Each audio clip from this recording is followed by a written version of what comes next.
Hi friends, ഇപ്പൊ ഞങ്ങൾക്ക് vacation ആണ്. നമുക്ക് ഈസി ആയിട്ട് ഉണ്ടാക്കാൻ പറ്റുന്ന ഒരു പാൻ കേക്ക് ഉണ്ടാക്കിയല്ലോ. കമോൺ.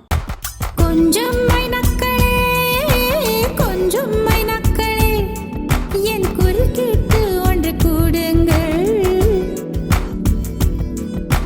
கொஞ்சம் மைனக்களே கொஞ்சம் மைனக்களே என் குரல் கேட்டு ஒன்று கூடுங்கள்.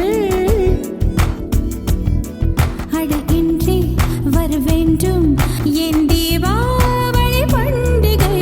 இன்றே வர வேண்டும் என் தீபாவளி பண்டிகை. நாளை வெறும் கனவு, அதை நான் ஏன் நம்பணும்? நான் நட்டதும் ரோஜா என்றே பூக்கணும். പാൻ കേക്ക്സ് ഉണ്ടാക്കി കഴിഞ്ഞിട്ടുണ്ട്. അതിനുശേഷം ഞങ്ങൾ കുറച്ച് ഹണിയും ബ്ലൂബെറിയും ഒക്കെ വെച്ച് ഡെക്കറേറ്റ് ചെയ്തിട്ടുണ്ട്. ഇനി ഞാൻ ടേസ്റ്റ് ചെയ്ത് നോക്കട്ടെ. ബൈ.